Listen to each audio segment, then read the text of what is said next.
जय हिंद दोस्तों, the India GS में आप सभी का स्वागत है। आज की वीडियो में हम आप लोगों को परागण एवं निषेचन के बारे में शुरू से अंत तक समझाने वाले हैं। तो चलिए स्टार्ट करते हैं।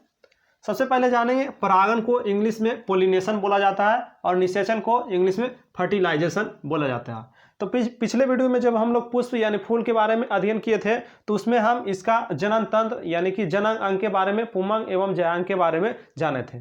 तो हम समझे थे कि पुंमंग में क्या होता है, पुंमंग में तीन अंग होता है, यानी पुंमंग के जो होते हैं तीन अंग होते हैं, एक पुंकेसर, परागकोश और परागकण। क्या होता है? पुंकेसर, परागकोश और परागण। देखिए ये जो फिलामेंट के रूप में रहता है, ठीक है, फिलामेंट के रूप में रहता है, यानी कि ये एक डंटी के रूप में रहता है। इसे आप क्या बोले थे, जैसा आपको चित्र में दिखाया गया है, इसको आप क्या बोलते हैं? पुंकेसर। ठीक है, पिछले क्लास में भी आप लोग इसके बारे में अध्ययन कर चुके हैं। और ये जो लास्ट पे रहता है, ठीक है, थोड़ा सा मोटा भाग, इसको परागकोश बोलते हैं और इसी में क्या रहता है? परागकण रहता है। ठीक है, तो देखिए ये हो गया आपका पुंमंग। और जयांग का भाग क्या है? आप जानते हैं अंडाशय यानी ओवरी होता है, ठीक है, वर्तिका और वर्तिकाग्र होता है। तो देखिए परागण में क्या होता है, परागण यानी कि पुष्प में जब परागण होता है तो परागण की क्रिया में क्या होता है, ये जो परागकण होते हैं, ठीक है, ये जो फिलामेंट के ऊपर परागकोश के ऊपर जो परागकण होते हैं, ये क्या होता है? वायु के द्वारा, ठीक है, या खुद ये हवा के द्वारा उड़कर या कीटों के द्वारा ये क्या होता है, यहाँ वर्तिकाग्र पे आ जाते हैं। कहाँ आ जाते हैं? वर्तिकाग्र पे। वर्तिकाग्र पर क्या होता है? एक चिपचिपा एंजाइम लगा होता है, ठीक है, या क्या है, यहाँ से एक चिपचिपा एंजाइम स्रावित होता है। तो ये क्या होते हैं? ये जो परागकण यानी परागकण जो होते हैं, या हवा द्वारा या कीट द्वारा, जैसे भी जिसके भी माध्यम से ये इसके पास आता है, तो क्या होता है? परागकण यहाँ पे आके चिपक जाते हैं, यानी वर्तिकाग्र पे आके क्या होते हैं? चिपक जाते हैं। तो आप क्या समझे यहाँ क्या होता है, यानी कि पुंमंग के जो परागकण होते हैं, ठीक है, पुंमंग के जो भाग में परागकोश पर जो परागकण होते हैं, ये हवा के द्वारा या कीट के द्वारा, ठीक है, किसी भी माध्यम से वर्तिकाग्र, ठीक है, यानी कि जो जयांग के भाग है एक वर्तिकाग्र पे क्या है? आकर चिपक जाता है। ठीक है, चिपक कर क्या होता है? ये वर्तिकाग्र नली द्वारा, ठीक है, इसको आप क्या कह सकते हैं? वर्तिकाग्र नली के द्वारा ये क्या है? अंदर आ जाता है। ठीक है, यानी कि आपको क्या है? परागण की क्रिया जो होती है, परागकण को वर्तिकाग्र पर आ जाना ही क्या कहलाता है? परागण कहलाता है। ठीक है, यानी कि परागकण को वर्तिकाग्र पर आ जाना ही क्या कहलाता है? परागण कहलाता है। तो परागण के बारे में क्या लिखा हुआ है? परागकण वर्तिकाग्र पर जाते हैं। ठीक है, क्या होता है? परागकण वर्तिकाग्र पर जाते हैं, उसी को क्या कहते हैं? उस प्रक्रिया को क्या बोलते हैं? परागण। ठीक है, यानी परागकण जैसे ही वर्तिकाग्र पर आ गया, इस प्रक्रिया को आप क्या बोल दिए? परागण, जिसको आप बोलते हैं पोलिनेशन। ठीक है, देखिए पोलिनेशन की, अब इसके बारे में ये अंदर जाता है तो निषेचन होता है। इसके बारे में थोड़ा सा इससे पहले स्वपरागण और परपरागण के बारे में जान लेते हैं। तो देखिए ये जो परागण की क्रिया होती है, ये स्वपरागण होती है और परपरागण, यानी कि ये दो प्रकार की होती है। कितने प्रकार की होती है? दो प्रकार की। तो स्वपरागण में क्या होता है? एक ही पौधे में, जैसे क्या है, यह एक फूल है, ठीक है, एक ही फूल में कह सकते हैं, ठीक है, इसको क्या बोल सकते हैं? एक ही फूल में, ठीक है, एक ही फूल के पौधों में या एक ही पौधों के फूल में कर सकते हैं, या ये क्या है? एक दूसरे फूल में होता है। ठीक है, दूसरे पौधे में कर सकते हैं, पौधों में, ये एक ही पौधा भी कर सकते हैं, कोई दिक्कत नहीं है।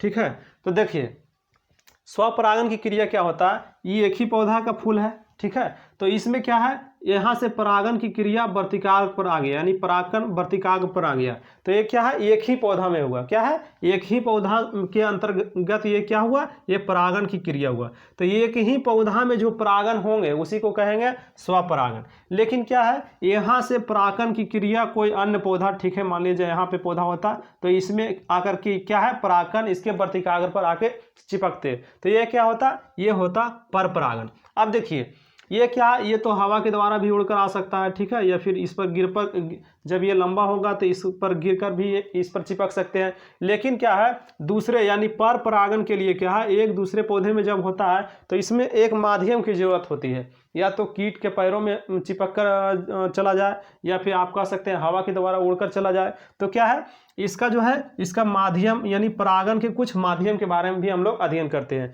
जो कि क्या है, एग्जाम में आप लोगों को पूछ दिया जाता है। तो हम लोग कुछ इंपॉर्टेंट माध्यम लिए हैं। तो सबसे पहले जो वायु के द्वारा परागण होता है उसको बोला जाता है एनीमोफिलस। ठीक है, आपको एग्जाम में पूछ दिया जाएगा कि वायु के द्वारा परागन को क्या कहते हैं, एनीमोफिलस, एंटोफिलस या हाइड्रोफिलस, इस प्रकार से आपको पूछ दिया जाएगा।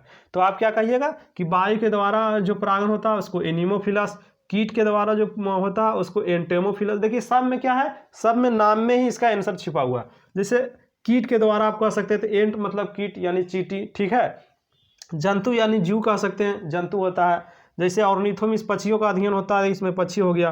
घोंघे का क्या है, मेलकोफिलस, और चमगादड़ का चिरप्टोफिलस। तो क्या है, इसको आप याद रखिएगा। यानी वायु को एनीमोफिलस, कीट द्वारा परागन को एंटीमोफिलस, जल द्वारा परागन को हाइड्रोफिलस, जंतु द्वारा परागन को जूफिलस, पक्षी द्वारा को ऑर्निथोफिलस, घोंघे के द्वारा परागन को मेलकोफिलस और चमगादड़ के द्वारा चिरप्टोफिलस, ठीक है।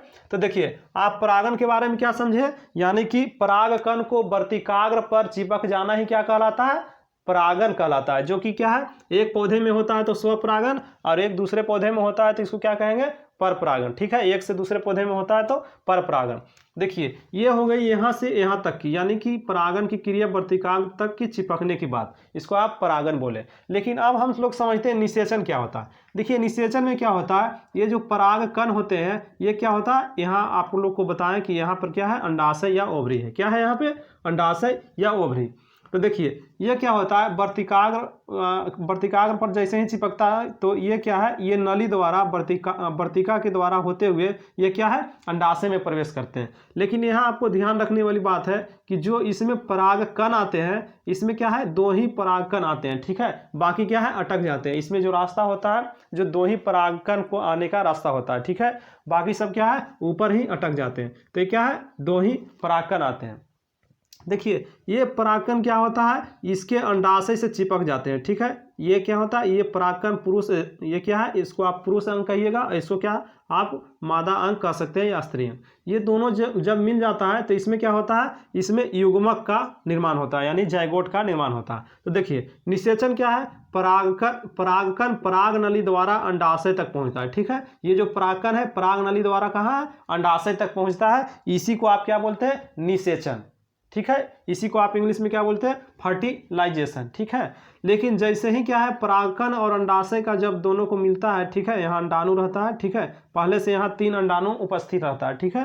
तो देखिए ये जब दोनों मिलता है तो क्या है, एक युग्मक का निर्माण करता है, जिसको आप इंग्लिश में क्या बोलते हैं, जाइगोट, ठीक है। जैसे ही ये थोड़ा सा डेवलप होता है, यानी कि दोनों मिलकर क्या है, ये थोड़ा सा डेवलप होता है, उसको आप भ्रूण बोलते हैं, ठीक है। भ्रूण, जैसे क्या है, पुरुष में भी क्या है, भ्रूण होता है, ठीक है। इसके बाद बच्चे का निर्माण होता है, यानी बच्चे का जन्म होता है। तो क्या है, पहले युग्मक बनते हैं, इसके बाद भ्रूण बनते हैं, इसके बाद क्या है, फल का निर्माण होता है, ठीक है। इसी के बाद क्या होता है, फल का निर्माण होता है। अब देखिए ये जो भ्रूणपोष या युग्मक, इसको जो भी बोलिए, या जाइगोट भी बोल सकते हैं। जब ये डेवलप होगा तो एम्ब्रायस यानी कि भ्रूण भी बोल सकते हैं।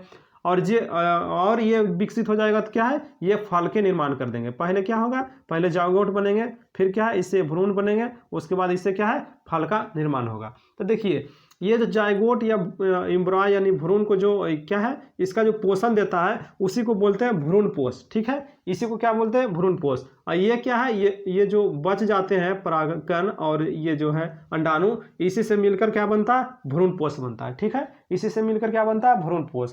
और भ्रूणपोष क्या है, ये सभी को क्या है, भोजन या कह सकते हैं इसको आप पालने का काम करता है, ठीक है। और ये जब डेवलप हो जाता है तो क्या होता है, फल का निर्माण हो जाता है। तो आप निषेचन के बारे में समझे होंगे। देखिए यहाँ क्या है, ये निषेचन कहाँ हो रहा है, अंडाणु में।